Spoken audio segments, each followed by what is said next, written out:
Quantas vezes você já teve uma vontade genuína de fazer uma coisa diferente na sua vida ou no seu negócio e travou antes mesmo de começar? Só pensando, o que será que vão falar de mim? Talvez me achem um idiota ou uma fraude. Eu sou Amanda Souza e hoje vamos falar de algo que atinge todo mundo: o medo de ser julgado.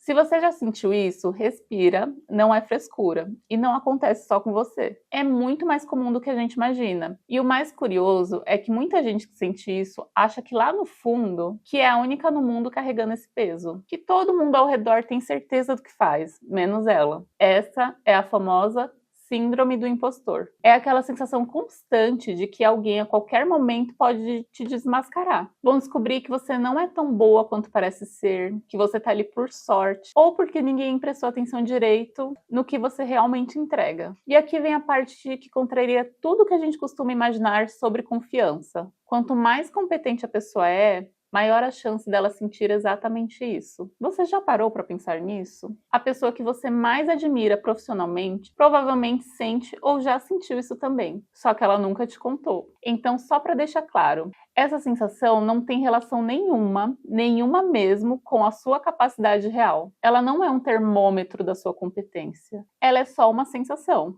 E a sensação, por mais real e avassaladora que pareça no momento em que ela surge, nem sempre reflete a verdade sobre você. Mas então, de onde vem isso? Porque ninguém nasce sentindo que é uma fraude. A gente aprende ainda muito criança de que errar tem consequência, que ser visto fazendo algo mal, torto ou incompleto na frente dos outros gera vergonha, correção e às vezes até punição, mesmo que pequena, mesmo que só um olharzinho de decepção. E o cérebro, que é extremamente eficiente em guardar padrões de sobrevivência, arquiva essa lição bem lá no fundo. Melhor não arriscar do que arriscar e ser exposta. Isso vai se acumulando ano após ano. Na escola, quando você errou uma resposta e a turma inteira riu e você sentiu o seu rosto esquentar. No trabalho, quando alguém corrigiu você numa reunião e todo mundo olhou. E em casa, quando você ouviu direto ou indiretamente de que você precisava ser a melhor para receber elogio, atenção ou amor. E aí, sem perceber, ao longo dos anos a gente desenvolve um hábito silencioso e automático. Só mostrar o que já está pronto. E só falar quando tem absoluta certeza de tudo. Só se arriscar quando a chance de dar errado é quase zero. Isso parece prudência, parece maturidade, profissionalismo, mas na prática é uma prisão bem confortável.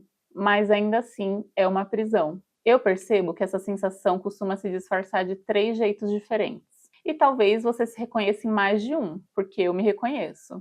O primeiro é o perfeccionismo paralisante. Aquela sensação de que só pode mostrar e entregar se estiver perfeito. E como o perfeito nunca chega, nada sai do papel. O projeto fica eternamente quase pronto. O vídeo fica gravado, mas não editado.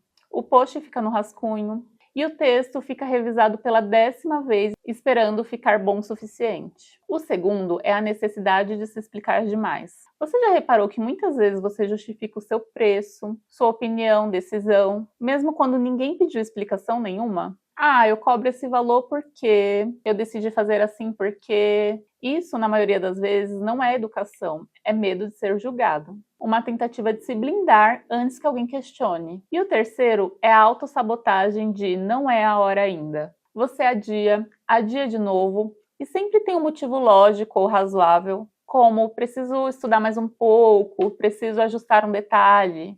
E agora tá difícil. Só que passam meses, anos e a hora nunca chega. Porque a hora certa, na verdade, se tratava de medo. Toda pessoa que você admira e que parece que chegou lá com facilidade, passou pela fase de fazer feio, de gravar o primeiro vídeo com a voz tremendo, falhando, de ter que gravar 5 ou 10 vezes. Só que ninguém te mostra essa parte. Você só vê a versão final, bem editada, bem iluminada. Você vê o resultado, nunca há dúvida por trás dele. E aí você comete um erro de comparação que quase todo mundo comete, inclusive eu. E inclusive gente que você jamais imaginaria. Você compara o seu começo com o meio da jornada de outra pessoa. Você compara o seu primeiro rascunho torto com alguém que já está fazendo isso há 10 anos, refinando, errando, ajustando. E o que isso custa?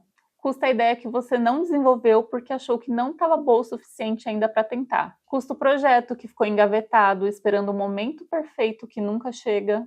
Custa a oportunidade que passou bem na sua frente e você deixou ela passar porque não se sentia pronta ainda. E essa sensação de estar pronta, eu preciso te falar, ela não chega nunca. Ela não é uma linha de chegada que você cruza uma vez e sente aquele alívio. Ela é uma miragem que se move cada vez mais para frente, cada vez que você chega mais perto dela. Enquanto isso acontece, enquanto você espera se sentir pronta, tem gente com a metade do seu preparo que ocupa o espaço que poderia ser seu. Não porque são melhores tecnicamente, nem porque sabem mais que você, mas porque eles decidiram agir mesmo com medo. Esse canal mesmo é um exemplo disso. Eu adiei esse projeto por anos e sentia muita dificuldade porque eu não tinha o hábito de gravar conteúdo e nem vídeos longos, então eu nunca me senti pronta para estar aqui. Só que eu decidi que se eu não começasse, mesmo ruim, eu nunca vou ficar boa. É a mesma coisa que eu falei lá no outro vídeo de criatividade.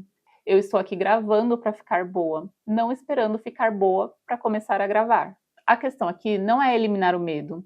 A diferença de quem avança e de quem não avança foi a relação que a pessoa construiu com ele. Existem dois jeitos de lidar com uma situação desconfortável. O primeiro é esperar essa sensação ir embora para agir, e o segundo é agir, mesmo no desconforto. Medo não é defeito, nem falha de personalidade ou sinal de fraqueza. Não é algo que gente corajosa simplesmente não tem. Medo é parte do ser humano. A gente nasce já com ele, porque esse mecanismo é o que nos mantém vivos. O cérebro humano é praticamente uma máquina de evitar perigo, e ele não consegue diferenciar muito bem um perigo real, tipo um risco físico, de um perigo social, como ser julgada ou exposta. Para o seu cérebro, ser mal vista por alguém ativa um alarme. Então, quando você se expõe, ativa a mesma reação de alerta que qualquer outro perigo ativaria. Então, não é você sendo fraca. É o seu sistema que faz de você humana, fazendo exatamente o que foi programado para fazer. Então, não necessariamente você precisa deixar de ter medo. Só precisa aprender a agir, mesmo com ele. O que fazer de verdade no dia a dia quando essa sensação aparece? Nomeia ela. Só de reconhecer, você falar, essa é a síndrome do impostor falando, não é a realidade dos fatos. Você já tira boa parte do poder dela.